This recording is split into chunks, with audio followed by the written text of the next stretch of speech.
Indy Mogul. Hey guys, my name is Zack Finfrock, and I'm still wearing the same shirt from all the other episodes of this month. Today's episode is all about a Mole Man makeup latex appliance.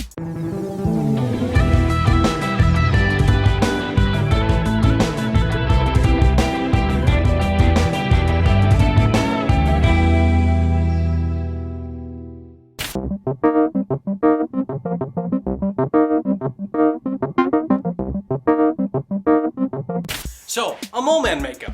We've done makeup before, latex appliances, like the zombie stuff, we did the boils, we did the broken bone, that was our second episode. Today, we're going to do something a little different because it's going to go over your actor's eyes and not anywhere else. It's going to be a latex appliance that goes over, and it's got little marbles for eyeballs, so it looks really creepy. So, let's go to Puppet Zack so he can spin the wheel so we can find out how much money this costs. Puppet Zack, the wheel. Nope, no wheel yet. Oh, no wheel yet. I hope no one comments on it. $30. Modeling clay, a plain mask, liquid latex and brushes, black marbles, we only needed 2, baby powder, and spirit gum. This build's difficulty level is 4.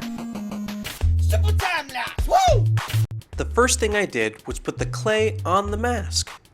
Since I wanted most of the mold to be smooth, I had to apply the latex to the inside of the mask, not the outside.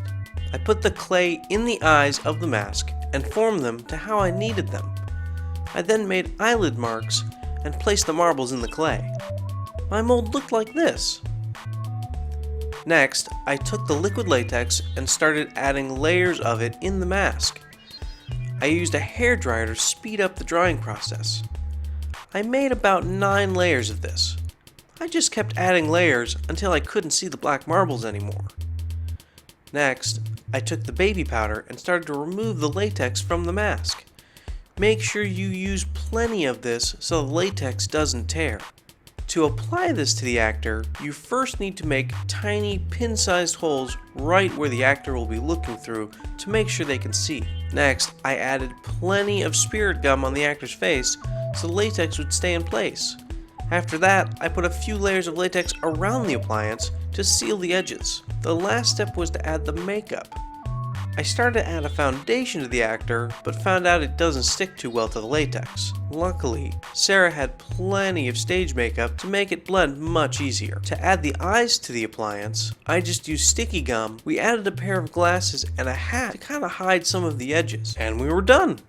And Mole Man makeup. Now, there are a few safety rules you should follow when doing this. One, you need to make sure you give your actors those eye slots in the mold so they can see. And the second thing is you gotta make sure that you don't put spirit gum on those eyebrows. Because if you put spirit gum on their eyebrows and you take the appliance off, the actors won't have eyebrows anymore.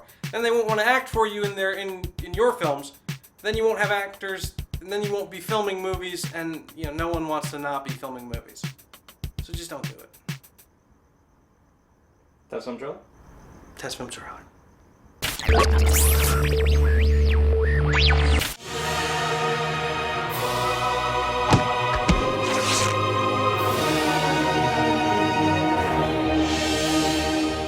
And that's it for this episode of Backyard Effects. And it was a long month, 4 builds in 1 month. Next week is your effects, as usual. And you should leave a comment below because you guys always do, so just do it. I mean, you don't have to listen to me, you're going to do it anyway. Go to this episode because it's the newest episode of Backyard Effects. And then go to this episode because it's cool. I mean, we got cool episodes. So, that's it. We use the Zoom H4n for audio. I used this construction worker thing made for hanging a hammer just by bending a piece of metal over, took a little nut. That way you can watch the levels as you're filming.